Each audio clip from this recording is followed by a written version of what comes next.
Okay. Hey, good morning, or good afternoon, or good evening. Day uno dos, day dos.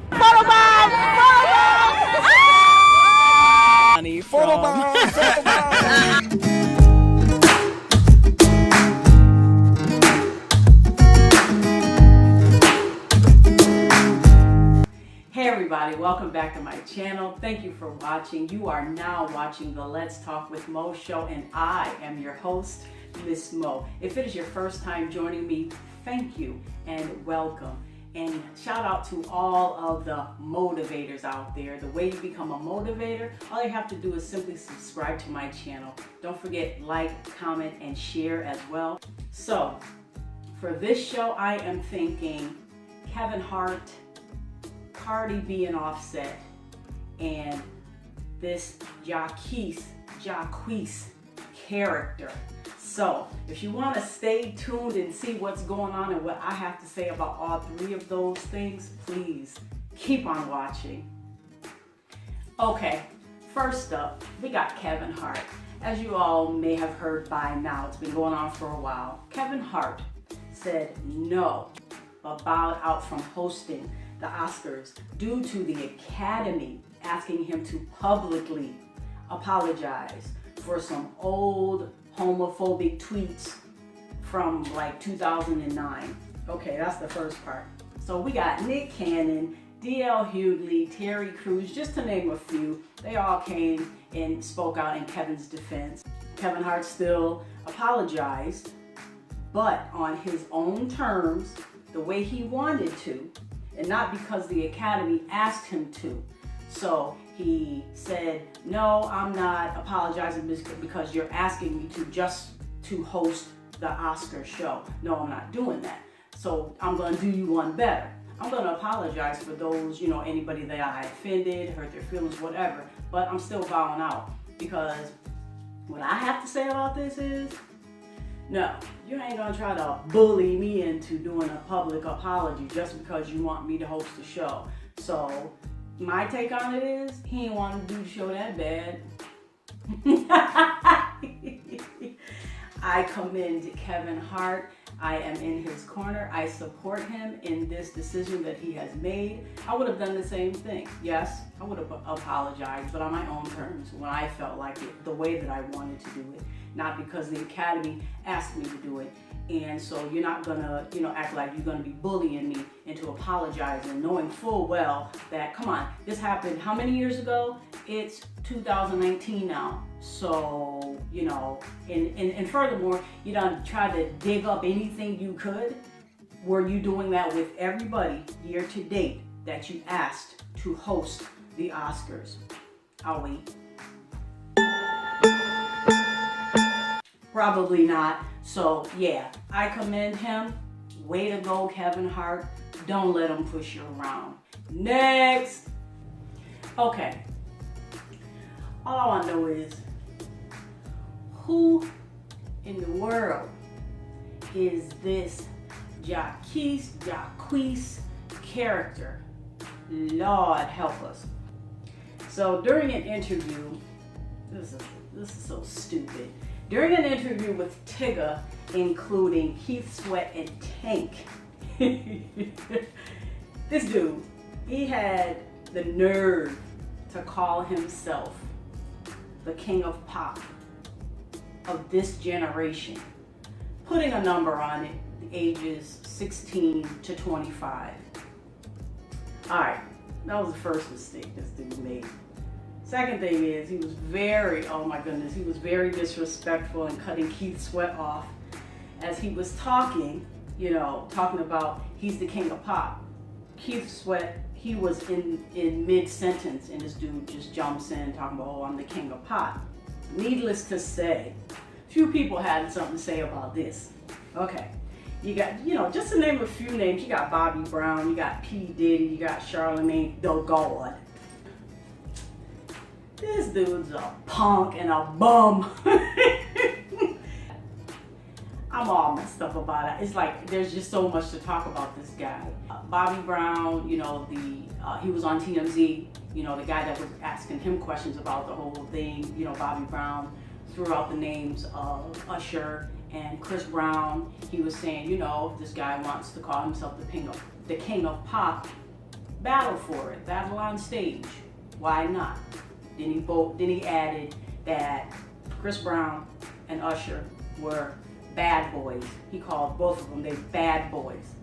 But then he said if he had to give it to someone, the king of pop, he said he would give it to Usher. Giving both of them props. But he said he would have to give it to Usher. He said this dude, Jacquees, he said he ain't even recognizable. He don't know none of his music, and I'm talking about Bobby Brown. You know, you still got R. Kelly out there. You got, what's that boy name? You even got Trey Songz. You know, there's a couple of names that's been being thrown out there, but I agree with Bobby Brown. If you want to call yourself the king of pop, battle for it. Don't be doing this, talking out the side of your neck. You're a punk. Cut the crap. My thing is amongst a whole bunch of things. Number one, you ain't supposed to be mouthing off like that. You need to respect your elders. This is Keith Sweat you was talking to with Tank. You know, you need to, you know, remember who paved the way for you, for your youngsters. You know, you was very disrespectful. You're supposed to pay homage to the people that came before you to make the road that you're on now easy and easier to reach. No, he's shooting all off at the mouth. He needs to sit down. Number two, I think I've heard one of this guy's songs, one, and I don't even know if that was original. All I've been hearing is a whole bunch of remakes, nothing original from this dude. Okay, hit me up, please, in the comment section as to what this guy has done that is original from him, as far as who's writing for him, whatever. I think the song is called You or something. You know, it was alright, but you know, he got a whole bunch to say without knowing what the heck he's talking about. He needs to sit down, be humble, be happy for what he has, strive for more, strive for excellence every day, but remember who paved the way first and where you come from. I'm telling you, this really has me upset. This is a little boy. And then, okay, here's the good part. So, during the interview, he says, oh yeah, I'm 2 years in the game, 2 years in the game. Okay, Keith Sweat had to kind of shut that down. All he had to say was, yeah, but I sold 30 million copies. Can you do that? I sold 30 million copies. Oh, I've been in the game 2 years. Cut that noise down. Up next. Okay. Cardi B and Offset. Woo! Here we go again, ladies and gentlemen. You know, everybody got their stuff all out in the media, but you know, when you're a celebrity, it's hard to keep stuff on the hush. So, you know, all you guys know, Cardi B and Offset, you know, Cardi B's boyfriend, fiance, husband, who knows what it is at this point. He cheated on her. He's one member of the rap group, the Migos, if you guys don't know. So his mistress, named Summer Bunny, you know, y'all know that ain't her real name, but you know that's her stage name probably.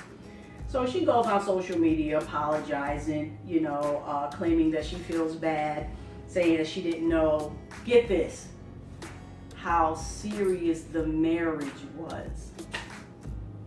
Who says that? I'm talking about, you know, she could see that Offset has love for Cardi B.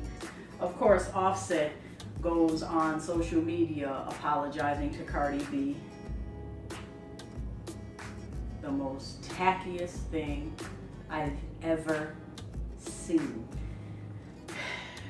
He goes on the stage in the middle of Cardi B performing at a show. He goes on stage, interrupts the whole thing to apologize to her. brings out a bouquet, some white roses or whatever. He's standing there talking about he's sorry, taking back, whatever. The whole apology on social media, a whole bunch of gibberish. Just gibberish. Because you knew who she was, how much you so-called loved her before you started doing what you was doing. Needless to say, one person, because a lot of people had a lot of stuff to say about that too. One person that stuck out to me was The Game. He came on social media saying what he had to say, which was, in my opinion, the stupidest thing I've ever heard. So he says, oh yeah, Cardi, come on, take them back. We be, texting and entertaining these chicks, whatever. Talking about the family unit. Talking about, the family unit, y'all need to be together. It's the holidays. He knew it was the holidays as he was carrying on before the holidays got here. And it's quite frankly, The Game, you're stupid. Ain't no telling what you been doing or done did or whatever. So you figure it's okay. Needless to say, I don't know whether she took him back or what. They went to Puerto Rico together, pictures were taken, blah, blah, blah. And then she be on social media come talking about, oh yeah, she misses his, if you know what I mean.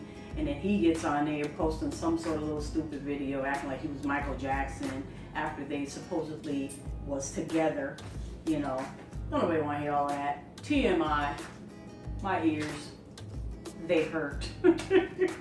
And my eyes are hurting.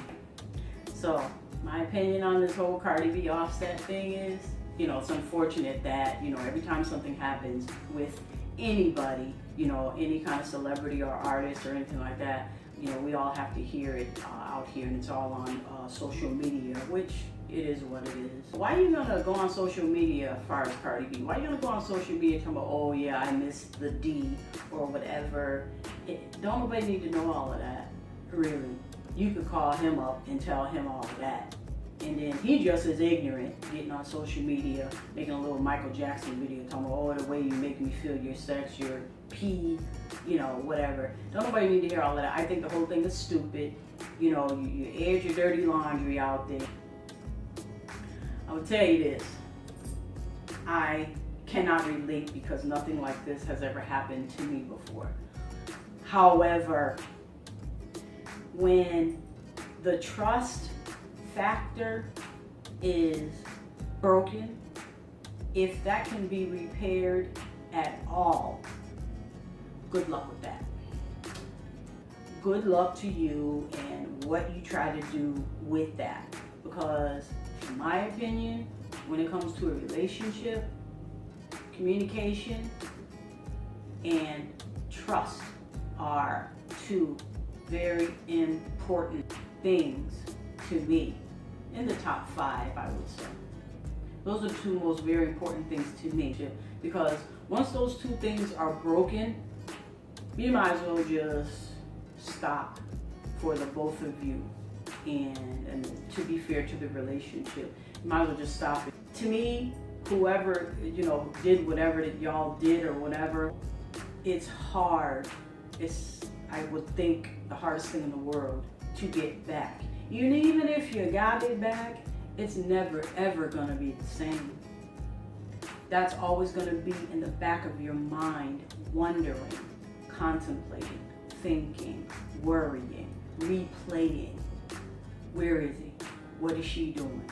Yeah, he told me this the last time. Yeah, I saw her such and such. I couldn't live like that. As much as it would probably hurt you, you would have to let that person go. That all depends on your situation and what you feel and what you're going through and all of that stuff. No, I don't know everything, and no, I ain't no professional. But I kind of know enough to get the gist of going through something like that as far as the trust and the communication factor. Like I said before, I can't relate. But once those two things are broken, you're kind of done. That's just me. Stranger things have happened though, but that's just me. Alright guys, so as you know, I usually try to talk about something at the end of every show, if I can, depending on what type of show that I'm doing. And it's been a minute. It's been a minute since I've done a commentary. But, you know, you will probably hear this all the time. You know, you've heard it. Self-love, self-love, self-love is so very important. Your self-love of course, yourself, your mind, your body, your soul. You have to start there first. Just like if anybody has, you know, traveled on a plane, or, you know, if you're a mom, if you're a dad, in order for you to take care of anyone else in your circle, you have to take care of yourself first. So you can therefore be around to take care of everyone else. If you do not take care of yourself first, ain't no telling, especially if you are a caregiver. If you are a caregiver for someone in your family, your mom, your dad, your sister, whoever it is, if you're not taking care of yourself, you're not going to do them much good when you wind up, you know, kind of like where they are, or even worse, at a younger age. You guys just try to do the best that you can with what you have. You know, try to make smart and better choices, because it will be better for you and everyone else in your circle in the long run. Believe me when I tell you. I'm not a professional. I don't know everything there is to know about what I just said. When I say stuff and talk about certain things, yes, I am talking to myself too. But I love to motivate and inspire those of you who I am able to do that for, because someone once did that for me. So I'm going to pass it on. And as they say, pay it forward. Hey guys, so my camera died, but anyway, I am going to wrap it up. This is the end of this episode of Let's Talk with Mo. And so don't forget, like, comment, share, and subscribe. You can also catch me on Facebook, Twitter, and Instagram. And also, if you live in the Massachusetts area, you can catch me every Saturday at 4 p.m. on local Comcast channel 12 at 4 p.m. every Saturday. But until next time, like I always say, let's talk.